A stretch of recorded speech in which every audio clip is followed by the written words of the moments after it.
Hi everybody, this is your Kriti ma'am और आप देख रहे हो एक ब्यूटीफुल सा channel doctor. I hope you are doing really well. तो यहाँ पर सारे नीट एस्पिरेंट्स होंगे या फिर जो भी एस्पिरेंट्स हैं, एम्स बीएससी नर्सिंग एस्पिरेंट्स हैं या फिर जी एस्पिरेंट्स हैं, जितने भी एस्पिरेंट्स हैं वो ये 5 मेजर मिस्टेक्स ज़रूर करते हैं जो कि आपको बिल्कुल भी नहीं करनी है। ठीक है, क्योंकि हमारा नवंबर स्टार्ट हो गया है, मिड ऑफ नवंबर ऑलमोस्ट आ ही गया है ना। दिसंबर हमारा लगने वाला है, तो बहुत सारे बच्चों को पैनिक होता है कि एग्ज़ाम नज़दीक आते जा रहे हैं, स्टडी कुछ भी नहीं किए। तो बस आपको ये 5 मेजर मिस्टेक्स नहीं करनी है। ठीक है, तो वीडियो को लास्ट तक देखना, ये वीडियो आपको बहुत ज़्यादा हेल्पफुल करेगी। अगर आपका कॉन्फिडेंस 0 पर है तो आपको ये 100 पर लेकर आ जाएगी। तो लेकिन आपको ये 5 मेजर मिस्टेक्स बिल्कुल भी नहीं करनी है। कौन कौन सी वो 5 मेजर मिस्टेक्स हैं?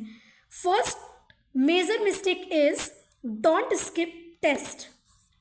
मोस्टली बच्चे क्या करते हैं, टेस्ट को स्किप कर देते हैं। कुछ कुछ बच्चे तो ऐसे होंगे जिन्होंने अभी तक कोई भी टेस्ट नहीं दिया होगा, एक सिंगल टेस्ट भी नहीं दिया होगा। एंड कुछ बच्चों का थॉट रहता है कि हमारा एक बार सिलेबस कंप्लीट हो जाए उसके बाद टेस्ट देंगे। नहीं, ऐसा नहीं करना है बिल्कुल भी। ठीक है, अभी से अगर आप नीट की तैयारी कर रहे हो, एम्स बीएससी नर्सिंग की तैयारी कर रहे हो या फिर किसी भी कॉम्पिटिटिव एग्जाम की तैयारी कर रहे हो, आपको टेस्ट को बिल्कुल भी स्किप नहीं करना है। अगर आपकी प्रिपरेशन 0 पर है, मान लो मैं आपकी प्रिपरेशन बिल्कुल 0 पर मान लेती हूँ, कोई बात नहीं, फिर भी आप अपने टेस्ट डेली लगाओ। वीक में टेस्ट लगाने का कोई मतलब नहीं है। ठीक है, वीक में वो बच्चे लगाओ जिनकी प्रिपरेशन मस्त चल रही है ना। वो अगर वीक में लगा रहे हैं जिनके 720 आफ्टर 720 आ रहे हैं या फिर एम्स बीएससी नर्सिंग में फुल स्कोर कर रहे हैं, तो उनके लिए लगाना बेटर है। लेकिन जो बच्चा बिल्कुल बेसिक से कर रहा है, जिसकी बिल्कुल भी प्रिपरेशन नहीं है, तो फर्स्ट ऑफ ऑल डेली लगाओ। मैं ये नहीं बोल रही कि आप पूरे 180 क्वेश्चन लगाओ, डेली आपका टारगेट होना चाहिए, बना लो 30 क्वेश्चंस बना लो। 30 फिजिक्स के, 30 केमिस्ट्री के एंड 30 बायोलॉजी के। कितने क्वेश्चन हो गए? 90 क्वेश्चन हो गए, है ना। 90 क्वेश्चंस का डेली टेस्ट देना है। 90 क्वेश्चन में से मान लो आपका एक क्वेश्चन भी सही होता है, तभी भी आपको अपने आप को प्राउड फील करना है कि वेरी गुड, हमने 90 क्वेश्चंस में से एक क्वेश्चन सही करा है। लेकिन डेली टेस्ट दो, क्योंकि टेस्ट जब हम देते हैं ना, तो कई सारे टॉपिक्स जो होते हैं वो अपने आप रिवाइज हो जाते हैं बच्चों, है ना। ऐसा हम सोचते हैं कि हमने कुछ भी नहीं पढ़ा है, हमारा टेस्ट बेकार जाएगा, ऐसा नहीं होता। आप टेस्ट एक बार देकर देखो, उसके बाद में आप देखोगे बहुत सारे टॉपिक्स हमने पढ़े होते हैं कभी ना कभी, तो वो क्वेश्चंस हमारा हिट कर जाता है और हमारा सही हो जाता है। तो फर्स्ट जो बच्चा मेजर मिस्टेक करता है कि वो टेस्ट को स्किप करता है, या फिर हम मार्च में स्टार्ट कर लेंगे, जनवरी में स्टार्ट कर लेंगे, एक बार सारा हमारा कोर्स कंप्लीट हो जाए उसके बाद हम अपना टेस्ट स्टार्ट कर लेंगे, ऐसा नहीं करना है। ठीक है, आपको टेस्ट को बिल्कुल भी स्किप नहीं करना है। डेली टेस्ट दो, डेली क्वेश्चंस लगाओ। अगर आप 21 डेज तक डेली टेस्ट दोगे फिर तो आपको हैबिट ही बन जाएगी टेस्ट देने की। सोचो आप डेली अगर आपने 90 क्वेश्चंस का भी टारगेट लगा लिया, तो अभी नवंबर चल रहा है, नवंबर से ऑलमोस्ट 6 मंथ में मान रही हूँ आपके एग्जाम तक है, इतने सारे आपके क्वेश्चन प्रैक्टिस हो जाएंगे। अगर आपको जो क्वेश्चन नहीं आता ना, आप उसका एनालाइज ज़रूर करो। ठीक है, जो क्वेश्चन नहीं आता, मान लो आपने एग्जाम दिया, 90 क्वेश्चंस 1 घंटे के अंदर आपको टारगेट बनाना है कि हमने 1 घंटे के अंदर हमने कर लिया क्वेश्चन 90 क्वेश्चंस को। ठीक है, उसके बाद जो भी आप मिस्टेक करते हो एनालाइज करो, जो भी क्वेश्चन नहीं आता है उसी टाइम आप उस टॉपिक को पढ़ो। ठीक है, क्योंकि जब भी क्या होता है, कोई क्वेश्चन हम नहीं कर पाते और अगर हम वो उसकी तुरंत हम एनालाइज करते हैं ना, तो उसकी एफिशिएंसी बच्चों 10 टाइम्स बढ़ जाती है और वो हमारे ब्रेन में बिल्कुल अच्छी तरह से सेट हो जाता है। अगर आपका वही सेम क्वेश्चन मान लो एग्जाम हॉल में आ गया, एग्जाम में आ गया, तो वो आपको तुरंत हिट बैक करेगा कि ये तो वही क्वेश्चन था, ज़रूर हिट बैक करता है। तो सबसे ज़्यादा बच्चे मेजर मिस्टेक करते हैं, टेस्ट को स्किप करते हैं, या मेजर टेस्ट सीरीज ले लेंगे, जनवरी से स्टार्ट कर देंगे, दिसंबर से स्टार्ट कर देंगे, मार्च से स्टार्ट कर देंगे। बच्चों टाइम निकल गया, ऑलमोस्ट 6 मंथ आपके निकल चुके हैं। 6 मंथ भी मैं समझ रही हूँ, 6 मंथ भी पूरे नहीं बचे हैं। ठीक है, एक एक दिन करके आपका दिन निकल जाएगा और हर बार जो बच्चा ड्रॉप करता है, मुझे पता है वो हर बार यही मिस्टेक करता है कि एक एक दिन निकालते रहता है वो, और वो अपने टेस्ट को नहीं देता। ठीक है, टेस्ट अभी इस कमेंट सेक्शन के अंदर जितने बच्चे इस वीडियो को देख रहे हैं, सब प्रॉमिस करके जाओ कि डेली आप 90 क्वेश्चंस लगाओगे और डेली अपने मुझे कमेंट करोगे कि डे 1 कंप्लीट, डे 2 कंप्लीट, मुझे कमेंट ड्रॉप करके जाओगे, ठीक है। तो सबसे पहले अभी अपने आप से प्रॉमिस करो कि टेस्ट को स्किप नहीं करना है। देखो यार, अगर कुछ बनना है तो आपको एफर्ट्स लगाने पड़ेंगे, और अगर आप सिर्फ दिखावटी के लिए प्रिपरेशन कर रहे हो तो कुछ नहीं होगा, सिर्फ टाइम वेस्ट होगा, ठीक है। इसके अलावा मैं बिल्कुल फ्रंट बोल रही हूँ, इसके अलावा कुछ और कर लो, ठीक है, मत करो प्रिपेयर, लेकिन टाइम वेस्ट मत करो। कोई बात नहीं, सिलेक्शन नहीं होगा, कोई बात नहीं, सबसे ज़्यादा वर्स्ट कंडीशन यही है कि सिलेक्शन नहीं होगा, है ना, यही सोचते हो ना, कोई बात नहीं, लेकिन जो आपने मेहनत करी है वो आपकी वेस्ट नहीं जाएगी, ट्रस्ट मी, ठीक है। ये मेरा खुद का एक्सपीरियंस है। आप अगर मेहनत करते हो, कोई भी सब्जेक्ट को अगर अपना पक्का कर लेते हो, बहुत अच्छी तरह से उसमें पढ़ाई कर लेते हो, तो आपका वो मेहनत कभी वेस्ट नहीं जाएगी। वो आपके आगे किस फॉर्म में आपको वो मदद करेगी ना, आप जानते नहीं हो, ठीक है। तो प्रॉमिस करके जाओ कि अपने टेस्ट को बिल्कुल भी स्किप नहीं करोगे, डेली टेस्ट दोगे। कोई बात नहीं, नहीं हुआ सिलेबस, एक चैप्टर हुआ है ना, कोई बात नहीं, मैं टेस्ट दूंगी, लेकिन याद रखो फुल सिलेबस टेस्ट देना है। ऐसे नहीं देना कि आपको फिजिक्स का दे दिया, आज केमिस्ट्री का दे दिया, नहीं। आपकी एग्जाम में फिजिक्स, केमिस्ट्री, बायोलॉजी तीनों सब्जेक्ट आने वाले हैं, तो डेली आपको तीनों सब्जेक्ट के टेस्ट देने हैं। मैं बोल रही हूँ संडे को तो आपको देना ही है 180 क्वेश्चंस का। इसके अलावा आपको डेली, अगर आपके पास टाइम है, आप टाइम निकाल सकते हो 180 क्वेश्चंस का, तो डेफिनेटली निकालो, अगर आपकी तैयारी थोड़ी बहुत भी हो गई है। और अगर आपकी तैयारी बिल्कुल भी नहीं हुई है तो पहले आप 90 क्वेश्चन से स्टार्ट करो, 30 फिजिक्स के, 30 केमिस्ट्री के एंड 30 बायोलॉजी के, ठीक है। इस तरीके से आपको अपने टेस्ट भरते जाने और नंबर इंक्रीज करने। अगर आपका एक क्वेश्चन भी सही हो रहा है, मान लो सारे क्वेश्चन गलत है, मैं समझ रही हूँ, मैं तो ये मान रही हूँ कि आपके मान लो 89 क्वेश्चन गलत है, एक क्वेश्चन सही है, उसमें भी खुद को प्राउड फील करना है, ऑलवेज पॉजिटिव रहना है, ठीक है। उसमें भी प्राउड करना है, यार मेरा एक क्वेश्चन सही हो गया। कई बच्चे होंगे जिनके 90 क्वेश्चन ही गलत हो गए होंगे, है ना।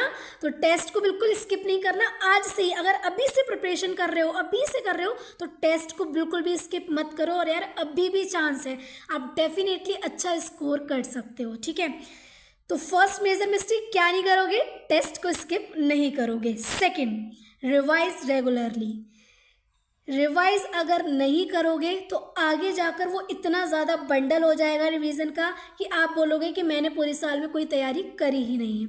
रिवाइज कैसे करोगे, फॉर एग्जाम्पल आपने 1 घंटा लेक्चर लिया, ठीक है, 1 घंटा आपने लेक्चर लिया, उसके बाद में आपने उसी को सेल्फ स्टडी 1 घंटा दी, तो 1 आवर अगर आप उसको देते हो तो आप 20 मिनट्स अपना रिवीजन के लिए रखो। मतलब जो कल मैंने पढ़ा था, जितने भी चैप्टर्स मेरे हो चुके हैं, उसको रेगुलरली रखो। कैसे, मान लो मोल कॉन्सेप्ट आपने पढ़ा, तो मोल कॉन्सेप्ट का 20 मिनट्स रिवाइज करूँगा। पहले लेक्चर देख लिए सारे, अब मेरा सेल्फ स्टडी का टाइम है, तो मैं पहले क्या करूँगी, रिवाइज करूंगी 20 मिनट्स, उसके बाद में मैं उस सब्जेक्ट को पढ़ूंगी। मतलब आज का आपको बाद में पढ़ना है, पहले 20 मिनट्स रिवाइज करना है। आप इसको 21 डेज तक करके देखो, आपको आपका रिवीजन की प्रॉब्लम ही नहीं रहेगी। आपके सामने अगर इंस्टेंटली आपको टेस्ट भी दे दिया जाएगा ना, फिर भी आपको कोई भी प्रॉब्लम नहीं होगी, ट्रस्ट मी। 21 डेज टारगेट बनाओ, अभी टारगेट बनाओ, 21 डेज तक हमें ये प्लानर बिल्कुल कंप्लीट करना है, 21 डेज में बिल्कुल भी स्किप नहीं करना, ठीक है।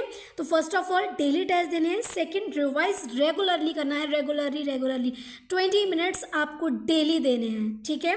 देखो नवंबर स्टार्ट हो गया है, अभी से नहीं करोगे तो फिर कभी नहीं हो पाएगा, ठीक है। अभी से करो, क्योंकि आप नहीं जानते हो ये आपकी कुछ मंथ की मेहनत ना आपको बहुत आगे ले जाएगी। और अगर आपने यही मक्कारी कर ली तो ये आपके साल पे साल ड्रॉप होते जाएंगे आपके, ठीक है। तो टेस्ट को स्किप नहीं करना एंड रिवाइज रेगुलरली करना है। थर्ड, जो हम मेजर मिस्टेक करते हैं, स्क्रॉलिंग। इंस्टाग्राम स्क्रॉल कर रहे हैं, यूट्यूब स्क्रॉल कर रहे हैं, यार ये बहुत ज़्यादा, मैं बोलती हूँ ये इनर हार्म करता है, ठीक है। हमें लगता है कि हमें मज़ा आएगा, क्योंकि ऑलमोस्ट जब हम स्क्रॉलिंग करते हैं तो ये डोपामाइन रिलीज़ करता है, जो कि रिलीजिंग हार्मोन रिलीज़ करता है डोपामाइन, ताकि हमें थोड़ा अच्छा लगता है। लेकिन इसके हार्मफुल इफ़ेक्ट बच्चों बहुत ज़्यादा होते हैं, आपको पता नहीं है। कई सारे बच्चे स्क्रॉलिंग में 1-1 साल, 2-2 साल, 3-3 साल तक अपने वेस्ट कर लेते हैं। तो सबसे बड़ी बात, आपको स्क्रॉलिंग नहीं करनी है अगर आप स्टूडेंट हो। इसके अलावा मैं आपको बोलूँगी कि आप अपना यूट्यूब चैनल भी रन कर सकते हो अगर आप कंटेंट क्रिएटर की तरह वर्क भी करते हो, क्योंकि बहुत बच्चे करते हैं। बहुत अच्छी बात है कि पढ़ाई के साथ आप अपना एक बैकअप ऑप्शन भी रखो। कंटेंट क्रिएटर करते हो, यूट्यूब वीडियो बनाते हो, कोई बात नहीं बनाओ, लेकिन उसका एक टाइम रखो 1 आवर। आज रिकॉर्ड कर ली, कल पोस्ट कर लेंगे, लेकिन 1 आवर या 30 मिनट से ज़्यादा उस काम को नहीं देना, ठीक है। सबको अगर मैनेज करते चलोगे तो बहुत अच्छा रहेगा।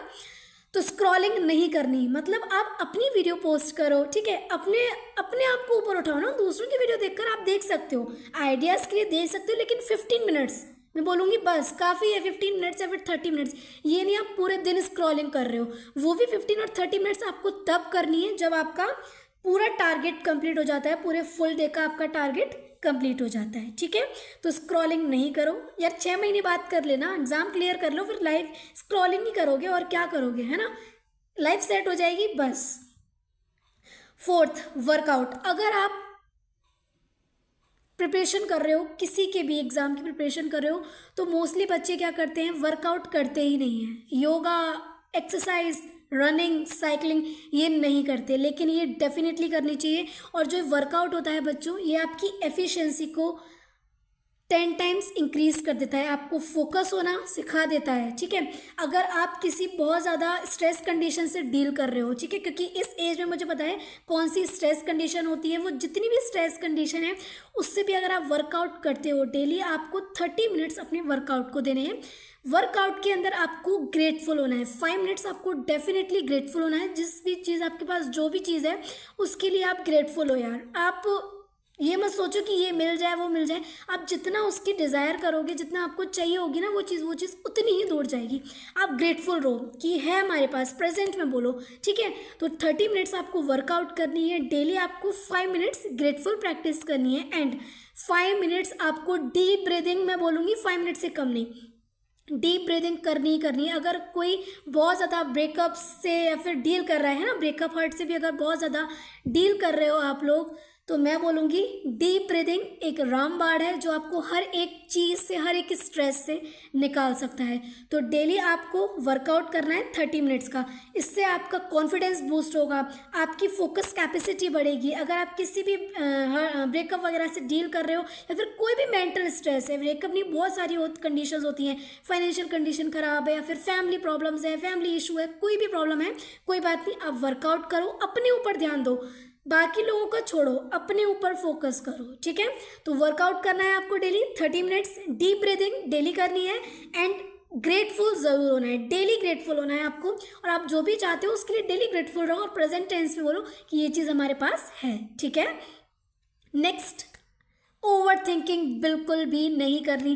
क्या होगा क्या नहीं होगा, ये हो गया वो हो गया, इतने साल बर्बाद कर लिए, 10 साल से प्रिपरेशन कर रहा हूँ, 8 साल से प्रिपरेशन कर रहा हूँ, 7 साल से प्रिपरेशन कर रहा हूँ, कुछ भी नहीं हो पाया। मेरे फ्रेंड्स तो देखो कहाँ पहुँच गए हैं, वो तो यहाँ घूमता है, वो तो यहाँ घूमती है, कुछ भी नहीं देखना, जो हुआ होने दो। अभी से अपने आप को बेस्ट बनाने की कोशिश करो, ठीक है। अभी से बेस्ट बनना है, जो हुआ वो हाथ में नहीं था, लेकिन जो होने वाला है वो आज हमारे हाथ में क्या है, सिर्फ आज का, जो होगा वो भी नहीं पता, लेकिन हम अपना आज बेस्ट देते हैं तो डेफिनेटली कल हमारा बेस्ट ही हमें रिटर्न होगा। क्योंकि आपने पढ़ा है कि यूनिवर्स को हम जो भी देते हैं वो ऑलवेज कम बैक होता है ना। तो कितने भी साल बर्बाद हो गए, मान लो मैं तो बोल रही हूँ नीट की प्रिपरेशन करते आपको 10 साल बर्बाद हो गए, 10 साल बर्बाद नहीं हुए, कुछ ना कुछ तो पढ़ा है ना। मान लो अगर डॉक्टर नहीं बने तो टीचर बन जाना यार, कुछ ना कुछ तो पढ़ा होगा। मान लो कुछ नहीं पढ़ा है, मैं मानती हूँ कि कुछ भी नहीं पढ़ा है, कोई बात नहीं, अभी से प्रैक्टिस करो। अगर आपको चांस मिला है तो इस चांस को जाने मत दो, क्योंकि यूनिवर्स ऑलवेज चांस देता है, ठीक है। बस आपको उस टाइम प्रिपेयर रहना चाहिए। अगर आप एग्ज़ाम के लिए प्रिपेयर हो तो आपका सॉल्व हो जाएगा। मान लो नीट का एग्ज़ाम है आपका, ठीक है, आप प्रिपरेशन कर रहे हो, उस टाइम पर आप पूरे प्रिपेयर हो अपने एग्ज़ाम के लिए, तो डेफिनेटली बच्चे क्रैक कर लोगे। लेकिन यूनिवर्स मौका सबको देता है, बार बार मौका देता है अपनी लाइफ को बेटर बनाने के लिए, तो उस चांस को बिल्कुल भी आपको स्किप नहीं करना है। तो ये सारे आपके 5 मेजर मिस्टेक्स थी जो करते हैं, ठीक है। तो ये आपको 5 मेजर मिस्टेक्स नहीं करनी। इसके अलावा मैं एक और वीडियो पोस्ट करने वाली हूँ कि कौन कौन से आपको एग्ज़ाम देने हैं। अगर आप 12th हो, अंडर ग्रेजुएट हो, कोई भी हो, आपको वो एग्ज़ाम ज़रूर देना है, ठीक है। तो अगर वीडियो पसंद आए और अगर इस तरीके की वीडियो आप और ज़्यादा चाहते हो तो प्लीज़ मुझे कमेंट सेक्शन में बता देना, एंड लाइक कमेंट शेयर करना बिल्कुल नहीं भूलना, और हाँ चैनल को सब्सक्राइब कर लो, ठीक है। Keep walking, keep hustling. जय हिंद, जय भारत।